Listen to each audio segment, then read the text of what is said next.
In the past, I've done a few videos on board games. However, this time, I thought I'd do something a little different.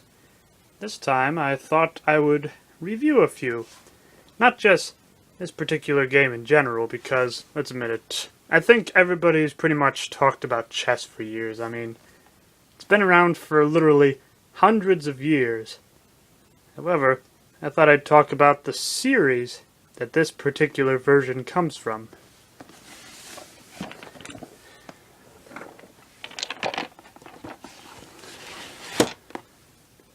They call it the Bookshelf series. I'm not really sure where they got that name from. Doesn't really make a whole lot of sense now, does it? I figure with each of the ones I have here, I do just a miniature review of it, and then explain the basic mechanics. Let's start with chess here, since that's the first one I have out. So, as you can tell, it's called the Bookshelf series, because it comes in a nice, thick case. Each of them labeled Bookshelf series, or at least a few of them are, particularly the later editions.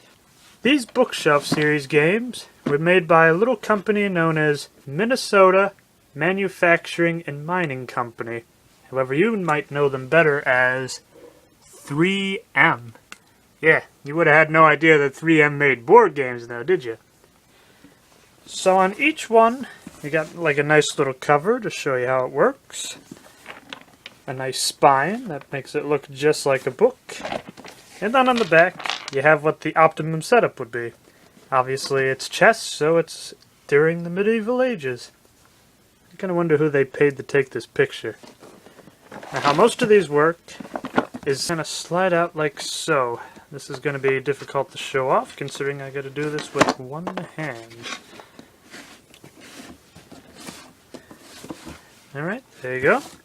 There's your basic playing board. Just kind of comes out and unfolds.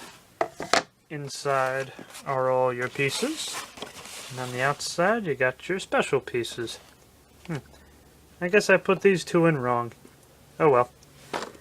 So I think everybody knows about chess. It's probably the only game in this series that doesn't need rules, because everybody knows chess, and if they don't, they're easy to find. And we'll just slide it back in.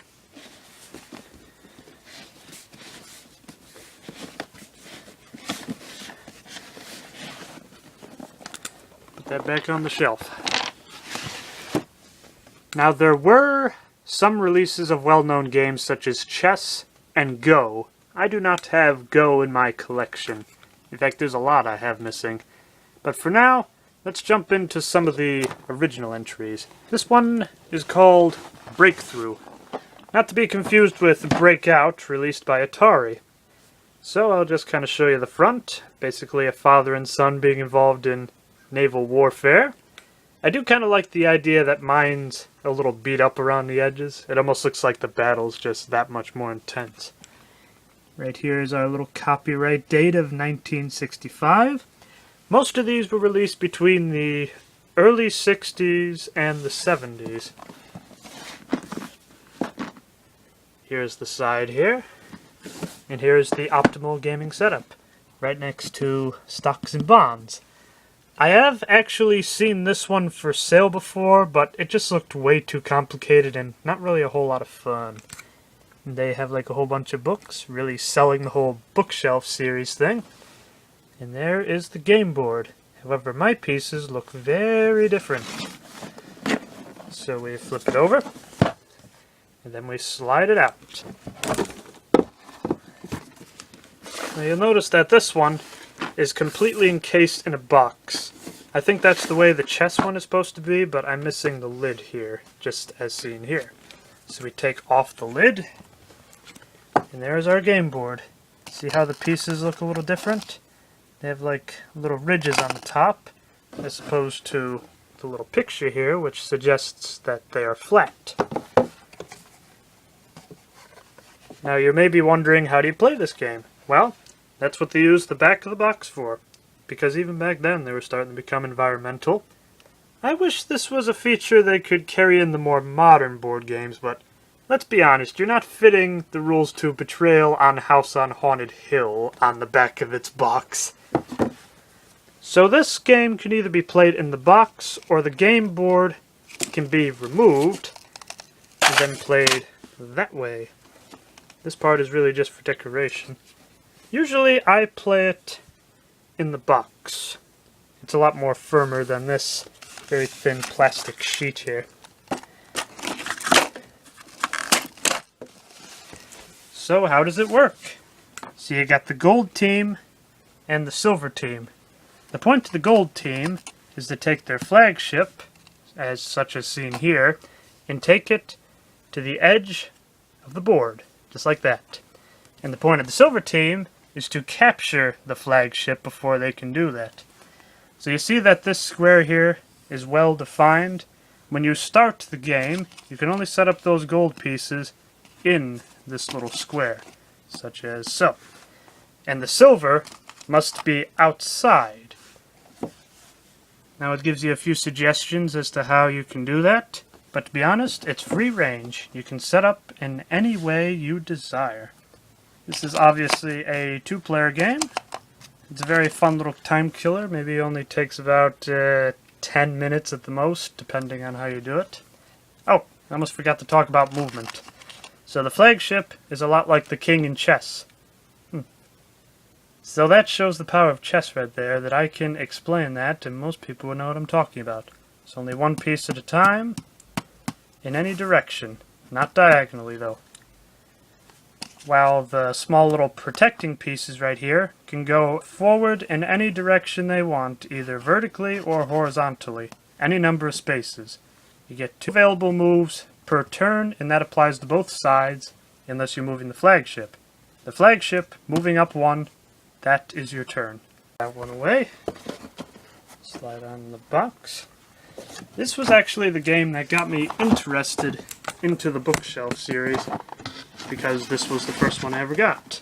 It was actually there that I found the legendary Stocks and Bonds. Like I said, seemed way too difficult, didn't seem worth my time.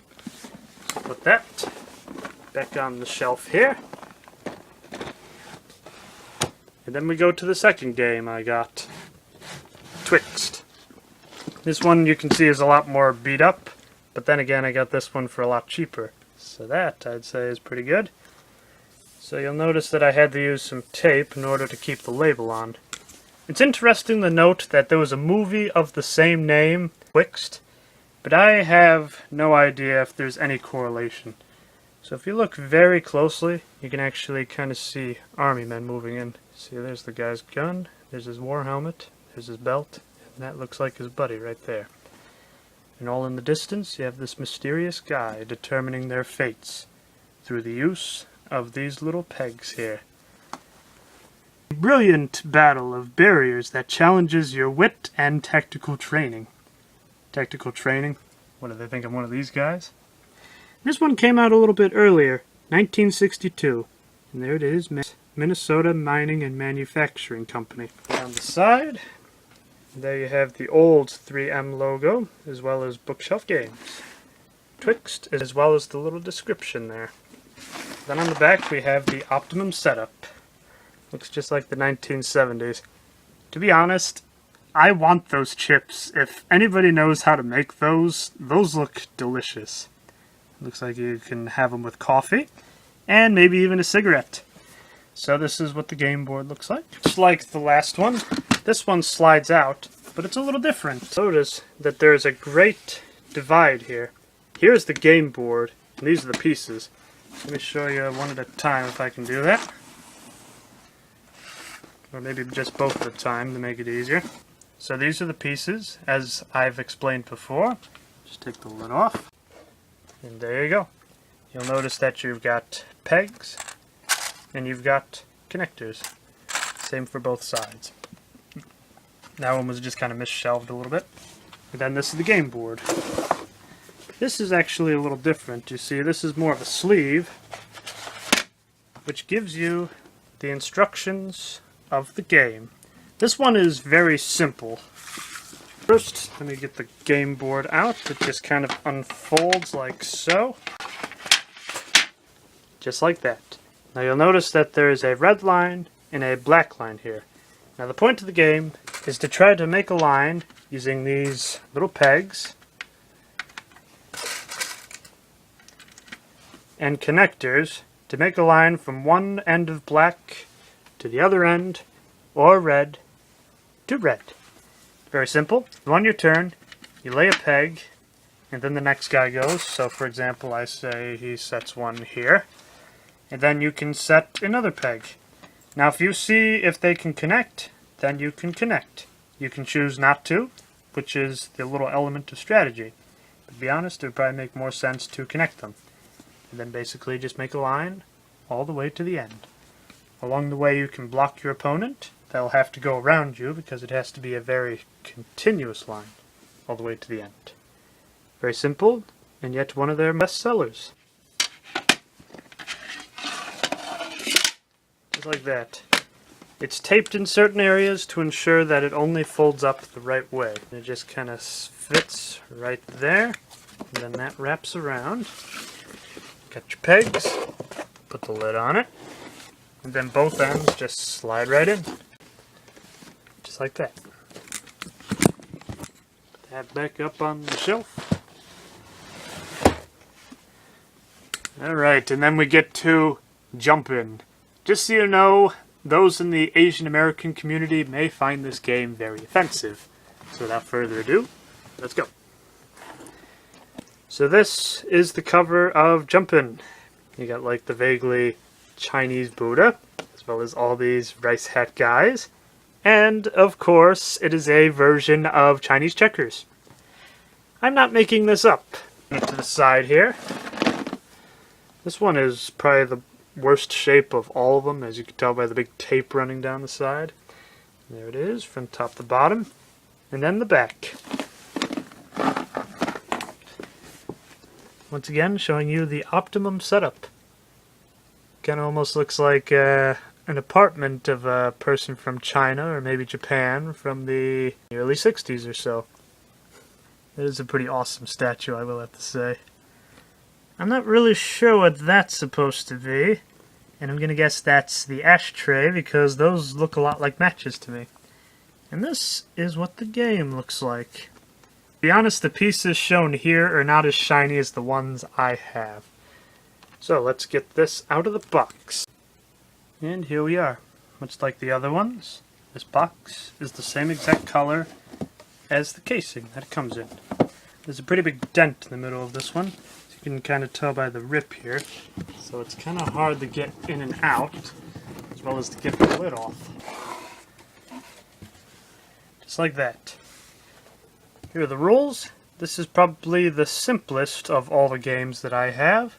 Basically like Chinese checkers. If you haven't played that, let me give you a brief explanation. Or at least an explanation as to how this works. This isn't Chinese checkers. So you got two teams. You got silver, and you got gold. Each one has their own little piece. Looks like this. That's the silver. This is the gold. Not really sure if you can tell the difference in this kind of light, but I'm doing the best I can. It's basically each one just kind of starts behind the starting line here. And what you want to do is just jump forward. The only way you can move is by jumping across another person. And then you want to jump in such a way that you fill in the other side. It's kind of challenging when it gets towards the end. However, if you want to be really cheap, you could just keep leapfrogging across each other until you just simply land at the end. Just like that.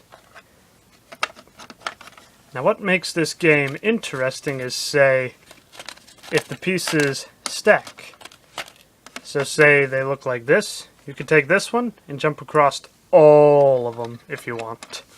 That is what makes this game very different from Chinese checkers. Plus in Chinese checkers you can also go diagonally. Here it must either be forward or to the side. Just like that. Not really one of my favorite games because once you get towards the end sometimes it gets really complicated to get all your pieces to the right side. But it's pretty interesting. I highly recommend it. So we'll put the lid on it. And put it back in the box. Then back up on the shelf. And the next one we have here is called Foil. This one is a much later entry in the series. Or at least I thought it was. I thought this one was the 70s, but it still says 68. Probably in the best shape of all of them. I do kind of like this picture. This guy's just like, how could I have lost to a girl? We're rising, baby. Or something like that. Take your pick. I'm trying to figure out a way to make a joke without sounding sexist. So this is a challenging game of words and wits, as you can see. And there's the side. Very similar to what the chess one looks like, but different from the rest of them. That is a sign of a later release as far as I can tell. Go to the back, we have our optimum setup. Wow, this is probably what the awesome living rooms of the 1970s look like. But why these sort of curtain things? It looks like they're in Japan or something. And you got like the tree there. Bonsai, I think they call it. Then there we got matches, because obviously everybody smoked back then. And there is the table. Here we are. Same color once again. And here's the game board. Fits nice and compact, just like all the other ones. Now it's interesting to note that this actually is not stone. It's plastic. However, it does look a lot like stone. So basically you take this out, and in the middle you see there's a timer, so basically you just kind of flip it in there, and that's your time. I'm going to flip that back so it doesn't go too crazy. Then you got these little stands which the cards fit in, like so. There's about 4 of them, so you can have up to 4 players. On the back of each is basically how to play the game. So the basic premise of the game is, if you've ever played Hangman before, essentially you get these letter cards, I believe 5 of them, and then you make a word, scramble the letters, and then you flip the timer over, and then you see how many guesses you can make, and hope that you can guess the right word. It's kind of boring, and I've never actually played it before. It could be interesting as like a fun little party game, but I never really found much interest in it. Oh, and I found this. Apparently this one was expected by number 12. That's something they used to do a lot back then, and the joke was kind of mimicked in Cards Against Humanity. So let's put this away. Just kind of goes up there. Notice that there's like a little raise there. Those just kind of slide in. Yeah, these just feel so chintzy compared to the other games in this series. Put the lid on it, then we slide it back in, put it right back on the shelf. Now it appears that we're to the last game. Now in this case, I actually have saved the best for last. This one is called Acquire. Much like Twixt, this one was a bestseller. It could be me, but there's just something about this guy that looks like Palpatine to me from the Star Wars prequels. Have you ever heard of the tragedy of Darth Plagueis the Wise? Yeah, and I think you know the rest. This one was also a very early entry, 1962, Minnesota Mining and Manufacturing. To the side. There you got the little stamp, bookshelf game. Acquire, along with its little description. Turn it on the back, and we see the optimal setup. This almost looks like London instead of like corporate America. Now look at these pieces. They look very different from the ones I have.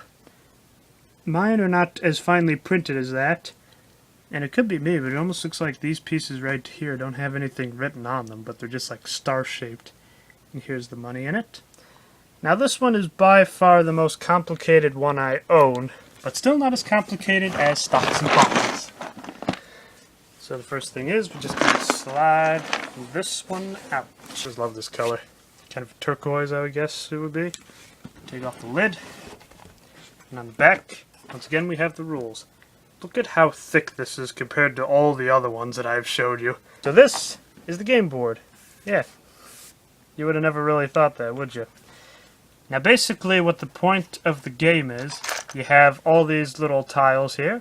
They each correspond to a piece on the map here. Having hard trouble finding this. There we go. and then you connect two of them, and you make a chain. Yeah, I know that's not correct, but just bear with me. Now, there are several chains to choose from. These are the chains that you can choose from. I don't really have them in any particular order, but you got American, Luxor, Tower, Worldwide, Festival, Imperial, and Continental. Each one kind of has their own drawbacks and benefits. In addition to several of these playing pieces, you are also given this reference card. Now, the main thing is, Tower and Luxor are the cheapest to buy into. You see, essentially nobody owns anything. These are stock certificates. But the point of the game is obviously to have the most money at the end. This is what the money looks like. Each one, as you can tell, is a caricature of famous U.S. presidents. Franklin Delano Roosevelt, or FDR as some people refer to him as. Thomas Jefferson. That looks like Grover Cleveland to me. And Ulysses S. Grant. None of these really pertain to actual amounts in American currency for obvious reasons. And if you look closely, the serial number is a subliminal message. 3M for fun for you too. I love how they did that. So you start off with about $5,000, I believe. And you can use that to buy stocks whenever a chain is made. Now, whenever somebody makes a chain, I know these are not correct, but just bear with me, they get a founder's bonus. So say if I wanted to found America, then I get one stock for free. And then as you add more and more on to the company, the value increases along the way. However, it could be possible that a chain could be overrun by a larger, more powerful chain. Once, I believe, 11 tiles touch consecutively, not diagonally, like for example, that would not work, then that chain is known as safe, and it cannot be taken over by anyone. It's a very interesting game, somewhat complicated to get into, but once you do, it is a lot of fun. However, I feel like it takes a little longer than you anticipate each time. But either way, this is probably my highest recommendation on the 3M list. And it all just kind of comes together right like that. Put the board on, and then the lid on it. Now this is really just a glimpse of the 3M bookshelf series. There are a few I do not have, like Stocks and Bonds for example. However, there is one I am currently looking for. It's called Feudal. It's essentially medieval warfare, but very much in a style of chess, where you have to take over the other guy's castle. It's very interesting. There are also several other ones. These are not particularly rare or hard to find. However, they can get a little expensive, at least by my standards. Each one you could probably maybe pick up for about $20 a piece, or if you frequent a lot of thrift stores like I have, you could probably pick these up as well. What I find to be the most common ones are probably Jumpin' and Twixt. The other ones I've only ever found one of at this moment. There is also one, it's called Jaunty, I believe. It's only a prototype, very expensive, and very hard to find. If you ever find one of those, consider yourself lucky. I think I'll end this review here. I hope you enjoyed this little departure from the norm, and I hope sometime in the future to actually do a video on some of these. Except for maybe chess. I think everybody has seen enough chess. They know how this game works. So, until next time, keep having fun.